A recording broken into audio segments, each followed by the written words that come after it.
तो hello dear student. तो आज का लेक्चर स्टार्ट करते हैं प्यार सी स्माइल के साथ और वाहिगुरू जी की ब्लेसिंग के साथ।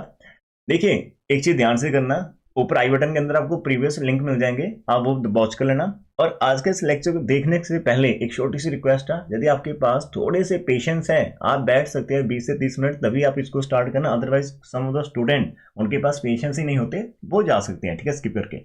समझिए इसको ध्यान से, सेंटर ऑफ ग्रेविटी में क्या रहता है। ये जो मैंने इंट्रोडक्शन दे रखी ना, चीजों समझे, हमारे पास चीजों की क्लैरिटी क्यों नहीं आती, हम इंट्रोडक्शन के ऊपर बहुत ही कम समय भी बताते हैं कि इसकी जो इंट्रोडक्शन देती है उसके अंदर सारे के सारे की पॉइंट दे रखे होते हैं। हम डायरेक्ट आर्टिकल के ऊपर चलते हैं, फिर उनके न्यूमेरिकल देखते हैं, फिर वो समझ नहीं आते, तो फिर हम थोड़ा सा टेंशन ले लेते हैं कि यार मैथ हमारा डिफिकल्ट है। तो आपको थोड़ा सा समय 5 से 10 मिनट आपको इंट्रोडक्शन के ऊपर बिताना है, फील करना है, समझना है चीजों को, फिर हम जहां से आरंभ करेंगे, ठीक है। इसका तो मेरे साथ यदि आपकी चलना चाहते हैं जर्नी के साथ, तो आप आइए। यहाँ पर इंट्रोडक्शन में हमारा मेन टॉपिक है कि आपको सेंटर ऑफ ग्रेविटी समझना है कि ये कौन सा होता है, क्या क्या चीज होती है। हमारे पास एक बहुत ही यहाँ पर प्यार से दे रखी है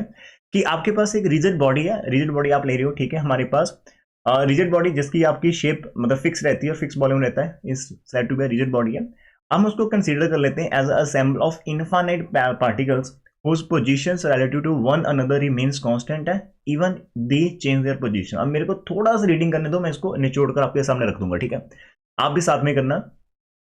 कि इसके अंदर ये चीज लिख रखी है कि आपकी जो रिजिड बॉडी होती है, हम मानकर चलते हैं कि रिजिड बॉडी के अंदर हमारे पास बहुत सारे पार्टिकल्स असेंबल करते हैं, इनफाइनाइट पार्टिकल का कॉम्बिनेशन होती है आपके पास रिजिड बॉडी, और वो सारे के सारे पार्टिकल जो होते हैं वो वन अनदर रिमेन कांस्टेंट रहते हैं, ठीक है। लेकिन उनकी पोजीशन चेंज कर जाती है relative to the surrounding object. अब मान लीजिए मैं आपको छोटा सा डेमो यहां पर देना चाहूंगा, आपको यहां पर डेमो देता हूं, एक मिनट देना। ये देखो ध्यान से,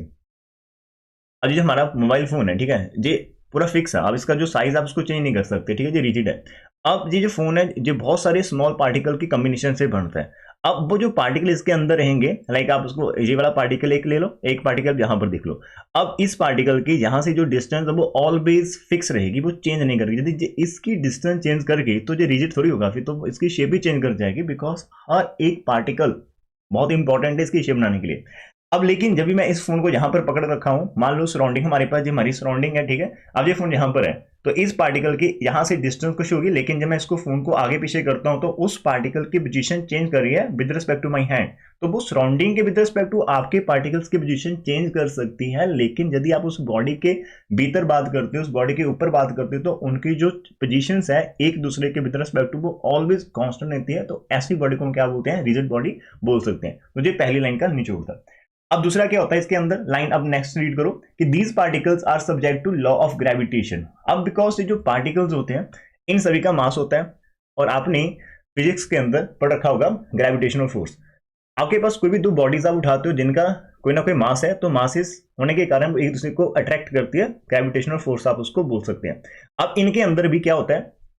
अब यदि मैं इसको यहां पर पकड़ कर रखा हूं और जो हमारी अर्थ है उसका सेंटर होगा, अब अर्थ का भी मास है, तो अब ये जो जहां पर ये पार्टिकल है, जहां इस पूरी बॉडी का मास है, तो ये बॉडी हमारी अर्थ का जो मास है वो दोनों, मतलब अर्थ इसको अट्रैक्ट करेगी towards the centre of it. हमारी अर्थ जो है वो इसको अट्रैक्ट करेगी toward the centre of it, ठीक है। अर्थ अपने सेंटर की तरफ इसको अट्रैक्ट करेगी, बिकॉज इसका भी मास और अर्थ का भी मास है, तो इसके ऊपर ग्रेविटेशनल फोर्स लगेगी। अब हमें पता है कि ये जो फोन है ये बहुत सारे स्मॉल स्मॉल पार्टिकल से बनता है, ठीक है। तो जो फोर्स लगेगी, मान लो वो हर एक कॉन्स्टिट्यूएंट हर एक पार्टिकल के ऊपर लगेगी, और फोर्स वो डाउनवर्ड चलेगी आपकी, ठीक है। अब यहां पर एक चीज और क्लियर कर लेता हूं, पहले स्टेटमेंट रीड कर लो, फिर हम इसको और एक्सप्लेन करेंगे आपके लिए, ठीक है। बस पेशेंस के साथ बैठेंगे तो हो जाएगा, अदरवाइज तो फिर तो जितना पहले सम था उतना ही लगेगा। तो यहां तक तो हमने कर लिया कि these particles are subject to law of gravitational, हो गए, ठीक है। And each of the particles is attracted toward the centre. तो इस बॉडी का हर एक पार्टिकल आपका अट्रैक्ट होगा toward the centre of the अर्थ होगा विद ए फोर्स जो कि प्रोपोर्शनल टू द मास होगी। हमें पता है कि ग्रेविटेशनल फोर्स मास के ऊपर डिपेंड करती है, प्रोडक्ट ऑफ मासेस के ऊपर। तो जितना ज्यादा मास होगा उतनी ज्यादा फोर्स होगी, जितना कम होगा उतनी कम होगी।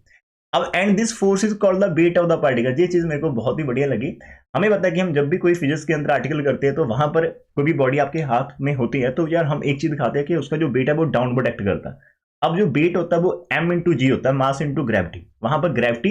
होती है और उसको मास से मल्टीप्लाई करते हो, that is known as a weight. तो weight is nothing but it is a force जो आपकी उस बॉडी को अट्रैक्ट कर देती है toward the centre of the earth. ये चीज हमें आज समझने लगी और आपको भी बहुत सालों से समझ होगी, ठीक है। तो weight of the all this particles are directed toward the centre of earth होता है। अब यहां से चीज ध्यान से देखना, तो हमारे पास wing of small dimension, because body के अंदर जो पार्टिकल्स उनका साइज बहुत ही छोटा है in comparison to the earth होता है। तो दीज पार्टिकल्स से अंदर जो भी इनके बीट लग रहे हैं डाउनवर्ड या टूवर्ड द सेंटर हम कंसीडर कर सकते हैं एज अ पैरेलल, ठीक है, वो जितने भी लाइक है। तो and resultant of these parallel forces is called the weight of the body. अब यहां पर ध्यान देखना, the resultant of these parallel forces, अब कौन सी पैरेलल फोर्सेज, जो इनके कॉन्स्टिट्यूएंट के ऊपर लग रही है, मतलब इस बॉडी के जितने भी पार्टिकल, 10 पार्टिकल है तो हर एक पार्टिकल के ऊपर एक फोर्स, हर एक पार्टिकल का मास है तो उसके ऊपर वेट डाउनवर्ड लगेगा, वेट डाउनवर्ड लगेगा। अब इन सभी फोर्सेस को, जो जितने भी फोर्सेस डाउनवर्ड जा रही है, मानकर चलते कि वो सारी की सारी पैरेलल है, ठीक है, बिकॉज साइज बहुत छोटा है। यदि आप साइज बड़ा लेंगे और टूवर्ड द सेंटर तो फिर लाइन थोड़ी पैरेलल नहीं होगी उस केस के अंदर, ठीक है, आपके पास। तो रिजल्टेंट जितना भी आएगा इन सारी के सारी फोर्सेस का, ठीक है, और जिस पॉइंट के ऊपर वो रिजल्टेंट एक्ट करेगा इस सारी बॉडी का, वेयर द रिजल्टेंट एक्ट, उस पॉइंट को हम बोलते हैं centre of the gravity of the body. तो ये हमारा पहला आज की डेफिनेशन से सेंटर ऑफ ग्रेविटी। थोड़ा सा इसको समझने के लिए हम यहाँ पर ये देख लेते हैं, कुछ ऐसे ड्रॉ करने की कोशिश कर लेते हैं। मान लीजिए हमारे पास कुछ बॉडी है, कुछ इस तरह की बॉडी आपके पास, इसके स्मॉल स्मॉल पार्टिकल्स, कुछ इस तरह के पार्टिकल इसके अंदर है। अब इसका बीट डाउनवर्ड एक्ट करेगा, इसका भी टूवर्ड द सेंटर करेगा, इसका भी टूवर्ड सेंटर करेगा, इसका भी टूवर्ड सेंटर करेगा, इसका भी टूवर्ड सेंटर करेगा। तो सारे के सारे ये डाउनवर्ड एक्ट कर रहे हैं, आपके पास बीट है। अब इन सभी बीट्स को, अब ये जो लाइंस पैरेलल नीचे की तरफ जा रही है, और जहां मान लो कि आपकी ये अर्थ है और इसका जो सेंटर है, ठीक है जी है। अब ये जो बॉडी भी आप जो ले रहे हो, अब जहां पर थोड़ा सा हो गया कि हमने अर्थ ज्यादा छोटी बना दी, अर्थ तो हमारी बहुत ही बड़ी है, ठीक है, कंपेयर टू दिस बॉडी, और इसका सेंटर भी काफी स्पेस कवर करेगा कॉरस्पॉन्डिंग दिस बॉडी। ये बॉडी साइज के अंदर बहुत स्मॉल है और इसके पार्टिकल अंदर के और भी स्मॉल होंगे, तो जितने भी लाइंस यहाँ पर जाएंगी, अदरवाइज मान लो कि आपकी बॉडी बहुत ही ज्यादा बड़ी है इस तरह से, और इसका एक पार्टिकल यहाँ पर, एक पार्टिकल यहाँ पर, तो इसकी जो यहाँ पर वेट लगना चाहिए टूवर्ड द सेंटर, वो कुछ इस तरह से होना चाहिए था, और इसका जो वेट होगा वह कुछ इस तरह से सेंटर, बिकॉज सेंटर की तरफ जाना चाहिए। तो अब these lines are not parallel, यदि आप बॉडी को बहुत लेते हैं बड़ी साइज के अंदर, तो यहाँ पर हमारे केस के अंदर बॉडी का साइज बहुत ही छोटा होता है as compare to the earth, और उसके जो अंदर कॉन्स्टिट्यूएंट उनका साइज भी बहुत स्मॉल ही रहेगा। तो अब जब यहाँ से आप टूवर्ड द सेंटर जाएंगे, तो अब सेंटर आपका ज्यादा बड़ा है ना, सेंटर आपका ज्यादा बड़ा है, तो ये जो पार्टिकल है, तो इनके अंदर जो फोर्स आएगी वो लाइक यहाँ पर ये भी सेंटर की तरफ चल रही है और ये भी सेंटर, तो दैट इज नियरली आपके पास पैरेलल आ जाएगी। ऐसी बहुत सारी फोर्सेज होंगी। तो अब जब बहुत सारी फोर्सेज होंगे तो आप उन फोर्सेज का रिजल्टेंट निकाल लेंगे, और रिजल्टेंट जिस पॉइंट के ऊपर एक्ट करेगा, जिस पॉइंट के ऊपर एक्ट करेगा, that is known as centre of gravity. जी हमने यहां पर आज की डेफिनेशन से समझा, ठीक है जी। अब ये आपने डेफिनेशन समझा है तो आगे चलते हैं। अब डेफिनेशन आप खुद से देख लेना, हर एक बच्चे के पास बुक तो होगी, ठीक है, वो देख लेना। फिर सेंटर ऑफ मास क्या होता है। अब आपके पास if the particles of the rigid body are suppose, centre of mass of the answer समझना, पार्टिकल्स आपके पास रिजिड बॉडी के हैं, हम सपोज कर रहे हैं वो सारे के सारे each subjected to set of like forces, वो जितने भी पार्टिकल्स हैं वो सारे के सारे सब्जेक्ट कर रहे हैं, मतलब लाइक फोर्सेस का सेट बना रहे हैं proportional to their respective masses. अब centre of these parallel forces, ऊपर हमने क्या लिखा है, ऊपर हमने रिजल्टेंट की बात कर रखी है, जितने भी पैरेलल फोर्सेस उन सभी का रिजल्टेंट जिस पॉइंट के ऊपर एक्ट करेगा उसको सेंटर ऑफ ग्रेविटी, और यहाँ पर जितनी भी पैरेलल फोर्सेस लग रही है उन सभी का जो सेंटर पॉइंट है, जितनी स्पेस के ऊपर वो लग रही है, जितनी स्पेस के ऊपर वो लग रही है, उनका जो सेंटर ऑफ दैट पॉइंट होगा ना, मतलब उस बॉडी का रख लो, या फिर जितनी पैरेलल फोर्सेस 10 लग रही है तो उनका सेंटर आपका फिफ्थ और सिक्स के सेंटर में चला जाएगा, तो उसको हम बोलते हैं सेंटर ऑफ द मास। और आसान भाषा में हम इसको समझाएं, और एक चीज देखना, ये डिस्टिंक्शन आप यहां से कर लेना, ये भी इंपॉर्टेंट आपके लिए, थोड़ी सी और क्लैरिटी हो जाएगी। और यहाँ पे आपका आइडिया ऑफ नेगेटिव मास देखना ना, मेरे को ये दो इंपॉर्टेंट लगे, मैं डायरेक्ट यहाँ पर आता हूँ, बिकॉज 20 मिनट की वीडियो रखनी है, 30 मिनट की, और आपको 2 न्यूमेरिकल भी करवानी है, और आपको थोड़ा सा ईजी भी रखना है।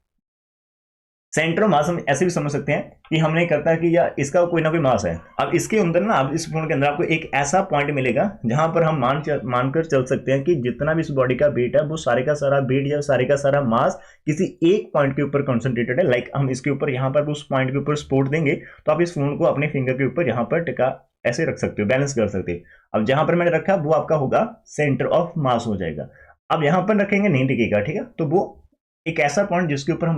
मानकर चलते हैं कि पूरे का पूरा जो मास है उस पूरी बॉडी का एक पर्टिकुलर पॉइंट के ऊपर कंसंट्रेटेड है, वहां पर असेंबल है, that is known as centre of mass. हमारे पास जो आर्टिकल है, क्या बोर तो नहीं हो रहे, ठीक है, हम मैथ रखा तो बोर होने का तो काम ही नहीं है ना। हमारी जिंदगी में सिर्फ काम एक है कि हमने पढ़ना है, तो जब पढ़ने बैठ गए फिर बोरिंग वाला जो कंसेप्ट है वो निकाल दो, डिफिकल्टी वाला निकाल दो, बस सीखना है, लर्न। कुछ बच्चे इंटेलिजेंट होंगे जिनको पहली ही अटेम्प्ट में पहली रीडिंग के अंदर समझ लग जाएगा, और कुछ हमारे जैसे होंगे जिनको 10 बार भी पढ़ना पड़ेगा तब जाकर समझ लगेगा। अब फर्क यहां पर पड़ता है कि जिसको 10 बार करना पड़ेगा, क्या वो 10 बार कर पा रहा नहीं कर पा रहा, क्या उसके अंदर वो जज्बा है, उसके अंदर वो सीखने का जुनून है कि यार टाइम कितना लगे मैटर नहीं करता, लेकिन मैं उठूंगा तो सीख कर ही उठूंगा। और कमल सर साथ में है तो फिर तो और भी बात अच्छी हो जाएगी। ठीक है, तो यहां से आर्टिकल पहला समझते हैं कि हमारे पास सेंटर ऑफ ग्रेविटी हमने निकालनी है ऑफ नंबर ऑफ पार्टिकल जो कि आपके पास arrange in a straight line है। आपके पास बहुत सारे पार्टिकल्स है, हमने लाइक आपका पार्टिकल P1 P2 P और Pn तक हमारे पार्टिकल सारे के सारे एक ही लाइन के अंदर हमने इनको अरेंज कर रखा है और हर एक पार्टिकल का कुछ ना कुछ बीट है, जैसे W1 W2 Wn हमारे पास बीट है। यहाँ पर आर्टिकल देखो कि because the centre of gravity is independent of the position of the body. अब सेंटर ऑफ ग्रेविटी आपकी इंडिपेंडेंट रहती है पोजीशन ऑफ द बॉडी, तो therefore the line along which the particles are arranged can be taken as horizontal। ठीक है जी, हमारे जो भी पार्टिकल है, आप जब उन पार्टिकल को ज्वाइन करेंगे जो लाइन बनेगी तो हम उसके अलॉन्ग उसको फाइंड आउट कर सकते हैं। Centre of gravity is independent of the position of the body, body की पोजीशन कैसी भी है तो therefore the line along which, एक ऐसी लाइन आप ड्रॉ कर लो जिसके अलॉन्ग आपके पार्टिकल्स है, आप उसको हॉरिजॉन्टल लाइन लेकर चल सकते हो, तो वहां पर आप अपना centre of gravity find out कर सकते हैं। मैंने अब यहां पर बताना चाहूंगा कि थोड़ा से आप काम कर लेना, ऊपर वाला होमवर्क कर लेना, आपको सब कुछ क्लियर हो जाएगा डियर। ठीक है, लेकिन मैं आपको एग्जांपल न्यूमेरिकल करवाना चाहता हूं।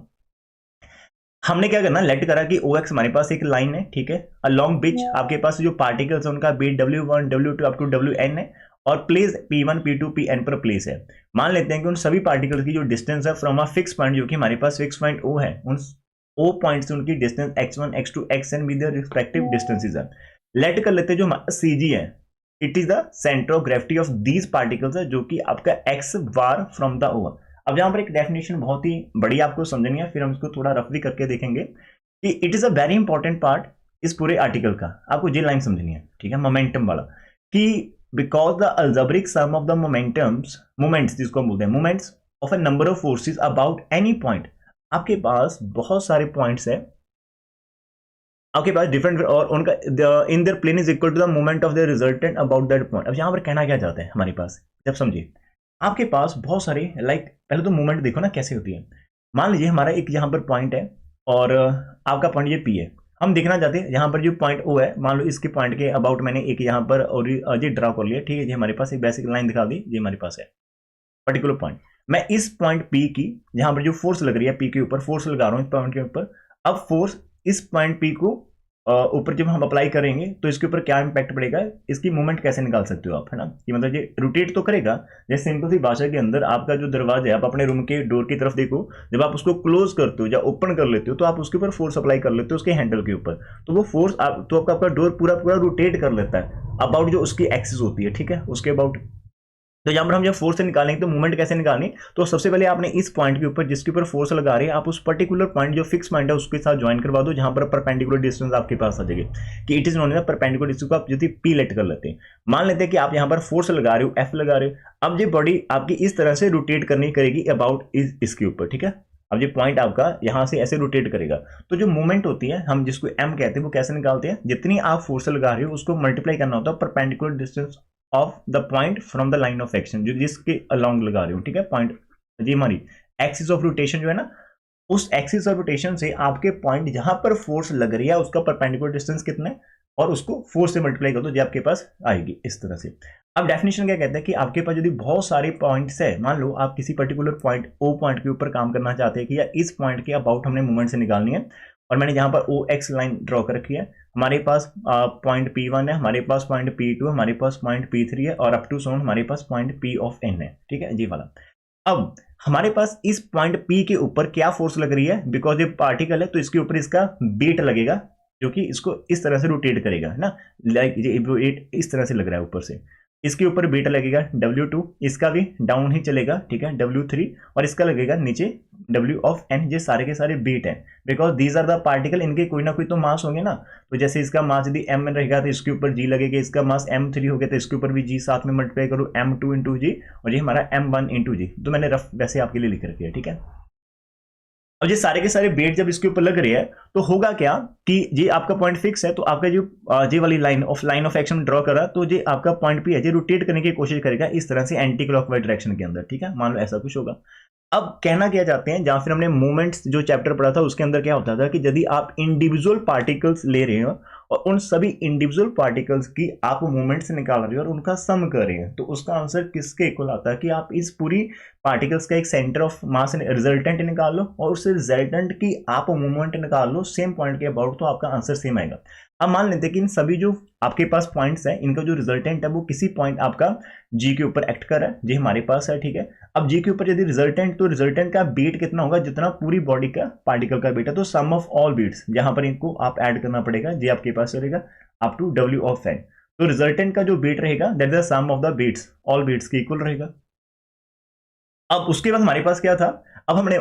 मानकर चलते थे कि जो हमारा P1 इसकी डिस्टेंस आपके पास x1 है, P2 की डिस्टेंस आपके पास x2 है और P3 की डिस्टेंस आपके पास x3 है, और मानकर चलते थे कि जो सेंटर ऑफ ग्रेविटी इसकी डिस्टेंस आपके पास x बार है और लास्ट वाले की डिस्टेंस आपके पास xn है। अब अकॉर्डिंग टू क्वेश्चन क्या होगा, अब जो आपका g है ना, इसकी मूवमेंट आप निकालना चाहते हो पॉइंट O, तो कितना होगा कि जितनी इसके ऊपर फोर्स लग रही है जो कि आपके ये बीट्स रहेंगी जो डाउनवर्ड लग रही है, और इसकी जहां से जितनी डिस्टेंस आ रही, अब इसकी परपेंडिकुलर डिस्टेंस कितनी आएगी, जो इसकी जहां से डिस्टेंस है जो कि हमारे पास x बार है, तो हमारे पास इस तरफ आ जाएगा कि टोटल जो मूवमेंट हमारे पास आ रही है, फोर्स आप पहले लोगोगे, फोर्स ये हमारे पास टोटल फोर्स आ जाएगी जी पॉइंट के ऊपर, जी लग रही है, और इसकी जो परपेंडिकुलर डिस्टेंस वो x बार है, तो ये हमारी मूवमेंट हो जाती है रिजल्टेंट की अबाउट पॉइंट हुआ, and it is equal to the movement algebraic sum of all the movement. अब यदि आप पॉइंट P1 की मूवमेंट निकालेंगे, P1 के ऊपर लग रही है फोर्स W1 डाउनवर्ड और इसकी डिस्टेंस है x1, तो इसका हमारे पास आ जाएगा मूवमेंट बनेगी इसकी W1 इंटू x1 बनेगी, और जो P2 है उसका बीट जो फोर्स लग रही है W2 है, डिस्टेंस आपकी x2 है, P3 का फोर्स लग रही है W3 और उसका जो डिस्टेंस वो x3 है, और चलते चलते आपका जो लास्ट है WN पॉइंट उसकी जो डिस्टेंस वो xn हमारे पास है, जी वाली दे रखी है, तो जी हमारे पास अल्जेब्रिक सम यहां से आ जाएगा आराम से, ठीक है जी। तो इतना करा। अब जब वो लाइन लिखी थी उसी लाइन का मैंने यहां पर आंसर आपको दे रखा है कि ये हमारे पास रिजल्ट आपका आराम से बन जाएगा, ठीक है, इतना आ गया। अब यहां से थोड़ा और सॉल्व करते हैं। हमें बेसिकली निकालना क्या था, हमारा आर्टिकल क्या कहता था कि आपको सेंटर ऑफ ग्रेविटी निकालनी है, कि मतलब उसकी डिस्टेंस कितनी आती है वहां से, ये हमारा मेन आर्टिकल रहता है कि हम x बाहर निकालेंगे। It is very simple. तो अब यहां पर यदि आप इसको समीशन फॉर्म में लिखेंगे तो ये आपका आ जाएगा समीशन ऑफ आपका w ऑफ i आ जाएगा, i की वैल्यू 1 से लेकर n तक है, x बार तो आपका कांस्टेंट है, ठीक है, और यहां पर इस तरफ आपका आ जाएगा समीशन i की वैल्यू 1 से लेकर n wi इंटू x आई जाएगा।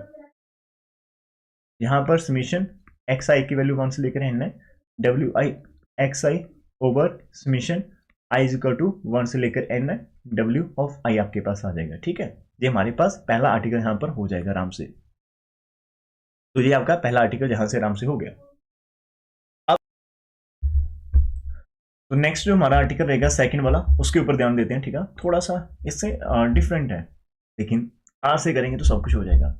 अब इसके अंदर हमारे पास क्या है कि आपको यहां पर निकालना है सेंटर ऑफ ग्रेविटी, ठीक है, of number of particles lying in a plane. पहले के अंदर हमारे जितने भी पार्टिकल थे वो सारे के सारे लॉन्गर लाइन थे, लेकिन अब इस आर्टिकल के अंदर आपके जो पार्टिकल आपको दे रखे डियर वो सारे के सारे एक प्लेन के अंदर है।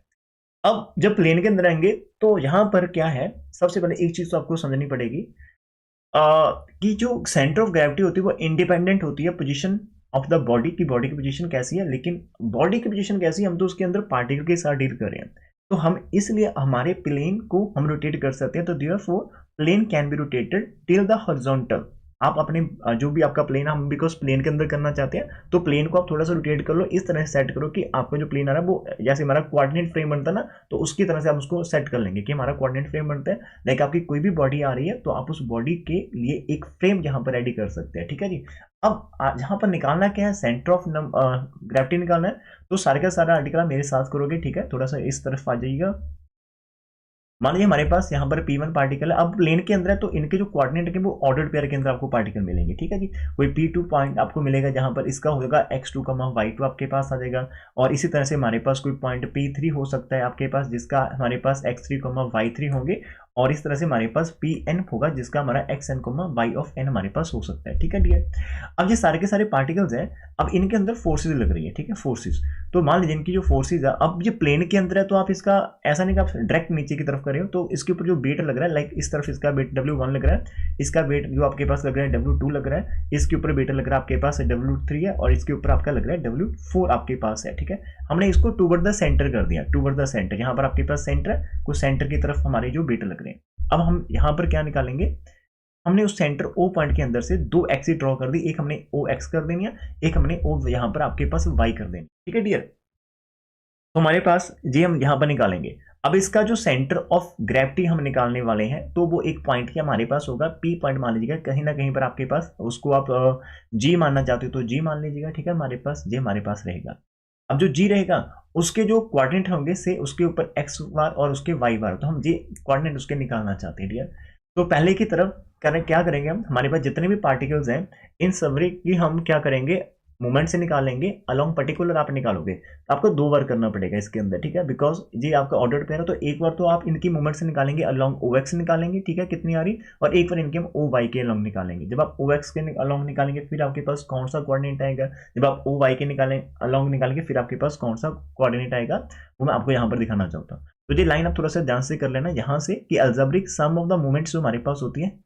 Number of forces the about any line is equal to the moment of the resultant about that line. वहां पर पॉइंट की इनका बात करी थी, यहाँ पर लाइन है। तो लाइन के केस के अंदर या फिर पॉइंट के केस के अंदर आपका सेम आता है कि आप सभी पार्टिकल्स को इंडिविजुअल लेवल के अंदर उनकी मूवमेंट से निकालो, उनका सम करो, या फिर सिर्फ और सिर्फ आप उसके रिजल्टेंट के ऊपर फोकस करो कि उसका रिजल्टेंट की मूवमेंट कितनी है उस पर्टिकुलर लाइन के अलोंग, तो वो आप यहाँ पर कर सकते हैं, ठीक है डियर।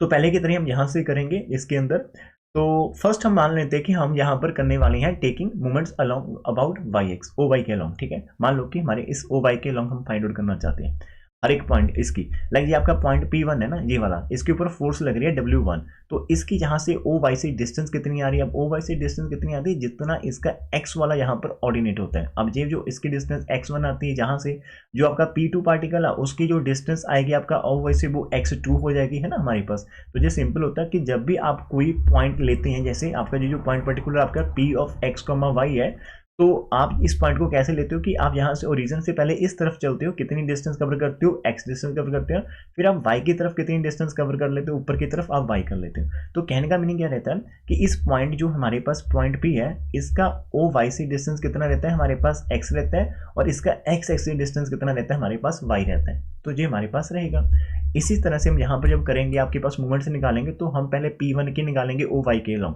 तो P1 के ऊपर वेट कितना लग रहा है W1 और डिस्टेंस कितनी x1 आ जाएगी ना, तो हमारे पास अलोंग ओ वाई आप लिखोगे कि सम कि अलोंग ओ वाई कितना आ जाएगा हमारे पास, पहले वाले का तो आ जाएगा आपके पास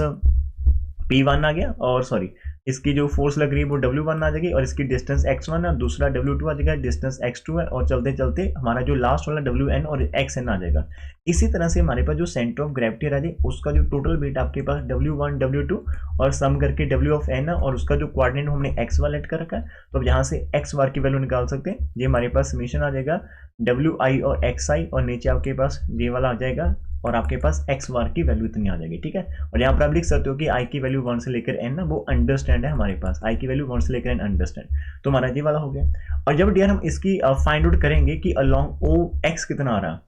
अलोंग ओ एक्स, अब जब ओ एक्स की तरफ आप करोगे तो ओ एक्स की तरफ करेंगे तो हमारे पास क्या होगा, बीट तो आपका W1 ही लग रहा है, लेकिन इस पॉइंट की जो ओ एक्स से डिस्टेंस होती है डियर वो कितनी होती है, इसका जो क्या होता है, ऑर्डिनेट होता है। पहला हमने अब सीसा बोलना था, यहाँ पर हम ऑर्डिनेट बोलेंगे। तो इसकी ऊपर की तरफ परपेंडिकुलर डिस्टेंस कितनी है, लाइक यहाँ से P पॉइंट की y1 है, P2 की y2 है, P3 की y3 है, Pn की yn है, और G की हमारे पास x बार होगी। तो यहाँ से हमारे पास डायरेक्ट आप यहाँ से निकाल सकते हो, जैसे हमने ये निकाला है तो आपको y बार मिल जाएगा, जो कि आपका समीशन होगा WI इंटू YI, I की वैल्यू 1 से लेकर n तक, और समीशन नीचे आपके पास आ जाएगा W ऑफ I की वैल्यू 1 से लेकर n तक। तो यदि आप उसके कोऑर्डिनेट निकालना चाहते हो G पॉइंट के, तो वो आपके पास J वाले x बार y बार आपके पास J वाले आ जाएंगे, ऊपर इनकी आप वैल्यू जहां से पुट कर सकते हैं। तो ये हमारे पास था। और अब जो आपकी हम जहां पर वेट कर रहे हैं काफी समय से कि हमें 2 न्यूमेरिकल करने हैं,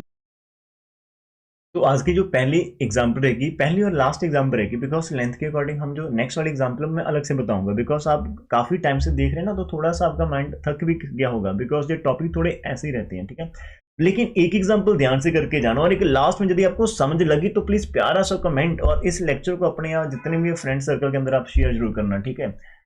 तो हमारी जो फर्स्ट एग्जांपल है इसके अंदर में क्या दे रखा है कि हमारे पास आपके पास क्या है, एक ए बी आपके पास यूनिफॉर्म रॉड दे रखी है जिसकी लेंथ n सेंटीमीटर है, और एक इसके ऊपर वेट दे रखा है n+1 इंटू डब्ल्यू, जो कि एक्ट कर रहा है इसके मिडिल पॉइंट के ऊपर, ठीक है।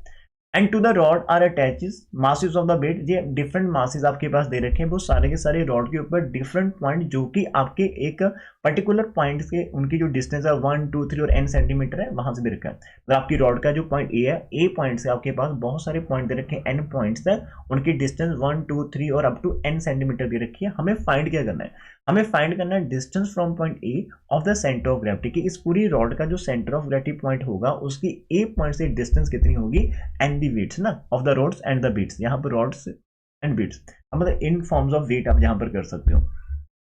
इसे जब आप समझोगे ध्यान से कि आप पूरी के पूरा जब स्टेटमेंट को यार एग्जाम के अंदर, या मान लीजिए कि आप इसको फर्स्ट टाइम देख रहे हैं, तो आपको इसको बहुत ही ध्यान से स्टेटमेंट समझना होगा और आपको ड्रॉ करनी होगी। मान लीजिएगा कि हम एक रॉड यहाँ पर ले रहे हैं, ठीक है, इस तरह से रॉड हमारे पास है, इसका एक एंड हमारा ए पॉइंट है और एक एंड हमारे पास बी पॉइंट है, ये वाला। अब उसने सबसे पहले बोला कि इसके जो सेंटर पॉइंट आएगा ना, इसके ऊपर आपके पास एक बेट एक्ट कर रहा है, जो कि आपका लाइक ये ऑलवेज आपका डाउनवर्ड ही होगा, ठीक है, और बेट आपका एक्ट करता है एज अ डाउनवर्ड फोर्स, तो वो आपके पास n+1 इंटू डब्ल्यू है। अब बिकॉज इस रॉड की टोटल लेंथ आपके पास n पार्टिकल्स है तो n सेंटीमीटर है, बिकॉज जो पार्टिकल आपका यहाँ पर b पर है उसका n डिस्टेंस है फ्रॉम द पॉइंट ए, तो n सेंटीमीटर है। तो सेंटर पॉइंट कितना आएगा, यदि टोटल डिस्टेंस n है तो उसका हाफ कर लो, तो इस पॉइंट की जो सेंटर पॉइंट इसकी डिस्टेंस जो आपके पास राजी होगी फ्रॉम पॉइंट ए, वो आपके पास n/2 सेंटीमीटर होगी। जी मैंने थोड़ा सा आइडिया ले लिया। नंबर 2 हमारे पास क्या दे रखा है समझिएगा, इसके ऊपर एक पॉइंट यहाँ पर आप मान लीजिएगा, एक पॉइंट ये आपके पास, ऐसे बहुत सारे पॉइंट आप यहाँ पर मार्क कर लेना, यहाँ पर इक्वल डिस्टेंस 1 सेंटीमीटर की तरफ से। अब ये जो यहाँ पर लग रहे हैं इनके ऊपर वेट लगेगा W1, इसका मान लीजिएगा वेट W2 है, इसका मान लीजिएगा वेट आपके पास W3 है, वेट आपके पास W4 है, और ये आपको एक तो अलग से दे रखा है कैसा, फिर ऐसे आपका चलते चलते चलते नीचे ये आपका लास्ट वाले का मान लीजिएगा आपके पास WN वेट लग रहा है। अब इनकी डिस्टेंसेस है, जैसे पहले वाले की डिस्टेंस आप मान लीजिएगा कि x1 है और इसकी डिस्टेंस आप मान लो x2 है, और इसकी मान लो सेंटर ऑफ ग्रेविटी को भी हमने यहाँ पर लिख करना है कि सेंटर ऑफ ग्रेविटी किसी न किसी पॉइंट पर होगा। तो मान लीजिएगा आपका सेंटर ऑफ ग्रेविटी कहीं पर इस पॉइंट के ऊपर है और उसकी डिस्टेंस आप मानकर चलेंगे कि उसकी डिस्टेंस हमारे पास क्या है, x बार है, और लास्ट वाले की डिस्टेंस आपके पास कितनी n है, x है ना। तो हमने डायग्राम प्लॉट कर ली। अब जब आप सब कुछ इतना कर लेंगे तो हमें ऑलरेडी गिवन क्या, वो भी आप यहाँ पर लिख लो, बट वी हैव, है ना, यहाँ लिखेंगे व्हाट वी हैव, हमें दे रखा है जो हमारा डिस्टेंस x1 है, लाइक फर्स्ट पार्टिकल का फ्रॉम पॉइंट ए, तो हम ए पॉइंट के अबाउट मूवमेंट से निकालना चाहते हैं, हम ए पॉइंट के अबाउट सब कुछ करना चाहते हैं, ठीक है, ए पॉइंट को हम ओरिजिन मानकर चलेंगे हमारा, ठीक है जी, ए पॉइंट को। तो x1 हमारे पास 1 सेंटीमीटर दे रखी है, x2 हमारे पास 2 सेंटीमीटर दे रखी है। कहने का मीनिंग क्या है कि जो हमारे पास पार्टिकल्स है, लाइक थर्ड पार्टिकल, उसकी ए पॉइंट से डिस्टेंस 3 सेंटीमीटर है, और जो हमारा n वाला पार्टिकल उसकी डिस्टेंस n सेंटीमीटर है, और जो हमारा मिडिल पार्टिकल है, मिडिल पार्टिकल जो कि n+1 हम इसको दे रखा है, तो उसकी डिस्टेंस हमारे पास कितनी है, n/2 डिस्टेंस दे रखी है। और साथ ही में हमारे पास जो वेट्स दे रखे हैं, W1 वेट है वो एक्चुअल में W है, W2 वेट हमारे पास 2W है, और थर्ड वाले का वेट हमारे पास 3W है, और ऐसे हमारे पास लास्ट वाले का वेट हमारे पास दे रखा है n/W, और जो मिडल वाला हमारे पास है जी n+1 है, एक्चुअली मिडल है, इसका वेट रखा है n+1/W दे रखा है। हमें पता है कि अकॉर्डिंग टू क्वेश्चन कह लो, या फिर हम वी नो दैट, आपको एक लाइन लिखनी है, कौन सी लाइन, जो हमने आर्टिकल के अंदर रखी थी कि वी नो दैट की जो हमारे पास algebraic sum of the moment of all the particles, algebraic sum of the moments of the particles about a particular point is equal to the moment of the resultant about that point होता है, about that point या फिर about that line. तो हमारे पास जो resultant है, मान लीजिएगा कि हमारे पास जो सेंटर ऑफ ग्रेविटी है, सेंटर ऑफ ग्रेविटी की मैं बात कर रहा हूँ, मान लीजिएगा कि सेंटर ऑफ ग्रेविटी का जो डिस्टेंस है हमारे पास वो x बार है ना, उस वहां से डिस्टेंस की परपेंडिकुलर x बार है। तो और जो सेंटर ऑफ ग्रेविटी है उसका जो टोटल मास कितना होगा, टोटल मास जो W1 है, W2 है, W3, और सेंटर में आपके पास यहाँ पर सेंटर में मैं वो आपका लिख रहा हूँ जब n हो गया, और एक आपको अलग से रखा है जो मिडल पर है, तो ये आपका मिडल में आएगा, जहां पर आप सेंटर में भी ऐड कर सकते हो, लेकिन वो सिमेट्री को थोड़ा सा सूट नहीं करता, बिकॉज आपका जो n+1 है वो n के बाद ही हम लिखते हैं अकॉर्डिंग टू सिमेट्री, लेकिन एक्चुअल में WN+1 आपका उस रॉड के सेंटर में आ रहा है। तो आपको जितने भी पार्टिकल्स है सभी के मास को, सभी के बीट्स को ऐड कर लेना है, सभी के बीट को ऐड कर लेना है। तो बिकॉज हम वर्क कर रहे हैं फॉर सेंटर ऑफ ग्रेविटी, ठीक है, सभी बीट को ऐड करें, और जब इसको एज अ होल देंगे, और ये सेंटर ऑफ ग्रेविटी का और इसकी डिस्टेंस फ्रॉम x जो हमारे पास पॉइंट ए है वो हमने x वाला लेट कर रखी है, and it is equal to जो आपका फर्स्ट वाला आ रहा था हमारे पास, जैसे कि फर्स्ट वाला आया था W1 इंटू x1 आ जाएगा, प्लस W2 इंटू x2 आ जाएगी, और इसको हम यहाँ पर कंटिन्यू कर लेते हैं W3 इंटू x3, और चलते चलते आपके पास WN इंटू xn आपके पास ये चीज़ आनी चाहिए, ठीक है। बस आपको यहाँ पर इनकी वैल्यूज फिल करनी है। अब हमारे पास क्या एक्चुअल के अंदर जो W1 है वो आपका W ही है, और W2 आपके पास 2W है, और नेक्स्ट वाला 3W है, और चलते चलते ये आपके पास NW, और लास्ट वाला आपके पास n+1 ऑफ W है। और एक्स बार तो हमने निकालना है। इस तरह से हमारे पास यहाँ पर ये W1 आपका W ही है, लेकिन ये जो x1 की वैल्यू आपको 1 दे रखी है,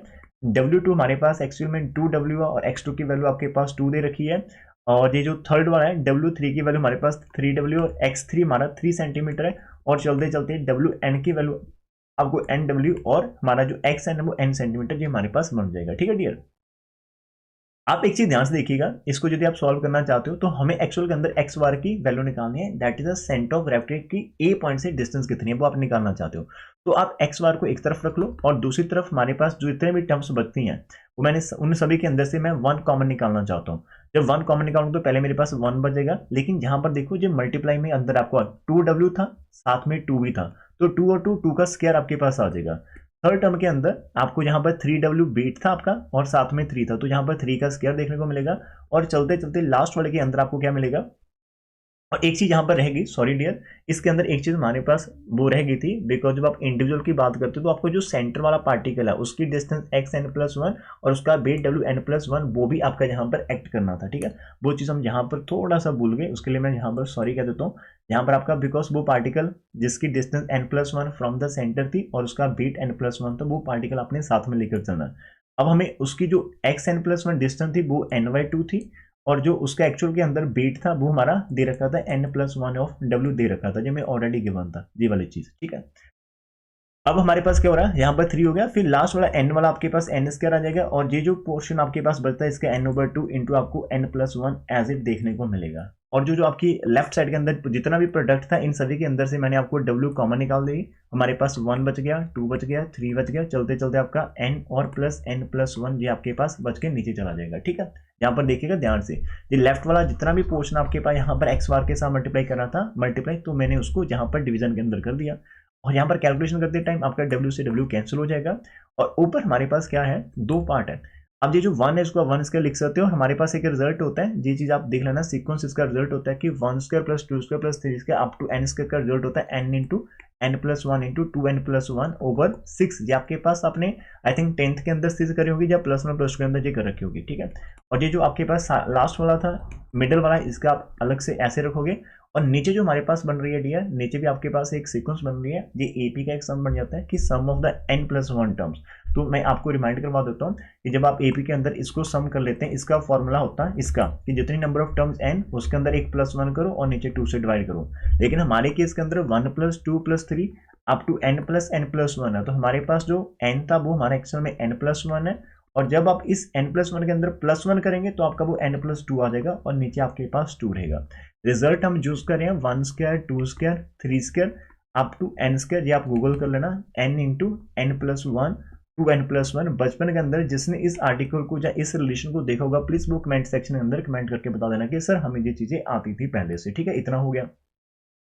अब यहां से थोड़ा सा सॉल्व कर लो, तो नीचे आपके पास आ जाएगा N+1 इंटू N+2 ओवर आपके पास जहां पर नीचे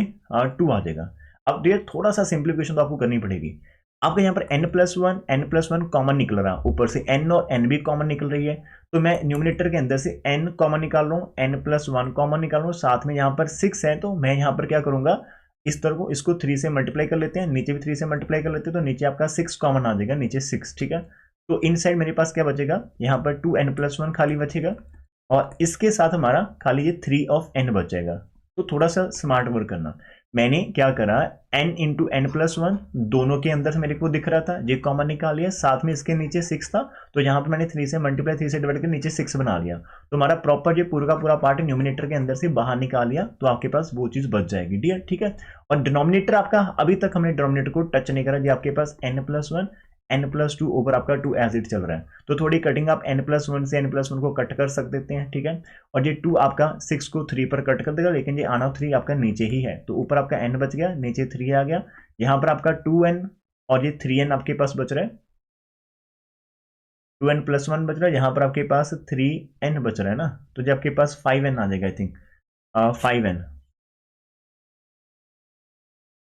ओ sorry sorry sorry sorry, N तो हमने कॉमन निकाल रखा ना, एन तो हमने कॉमन निकाल रखा, सॉरी यहाँ से एन तो कॉमन निकाल रखा था। तो आपके पास बचेगा 2n प्लस आपके पास 4 बचेगा, और नीचे आपके पास बच रहा है n+2, तो ये टोटल हो गया। ऊपर से आप यहाँ से 2 कॉमन निकालो तो आपको n+2 मिलेगा, नीचे आपके पास 3 है और n+2 आपके पास है, ये भी कट हो जाएगा, and your answer is 2n/3 centimetre. तो ये हमारे पास क्या आ रहा है, एक्स बार आ रही। एक्स बार का मीनिंग क्या है कि जो भी आपका सेंटर ऑफ ग्रेविटी है उसकी जो ए पॉइंट से डिस्टेंस है वो 2n/3 सेंटीमीटर होगी। कहने का मीनिंग ये रहेगा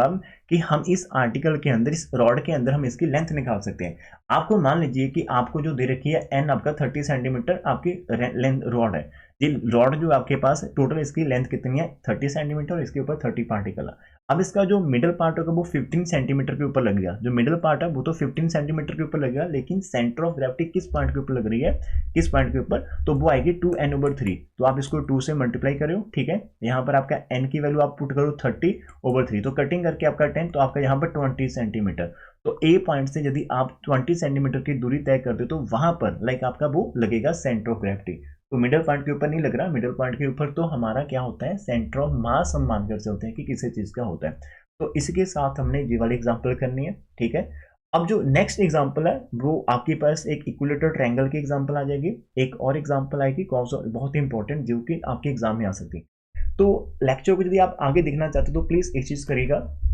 आप देखोगे लास्ट में जो बच्चे जहां पर बैठे हैं कि यार जो हमारे ग्रेजुएशन चैनल या हर मैथमेटिक्स के चैनल ज़्यादा ग्रो नहीं कर पाते, बिकॉज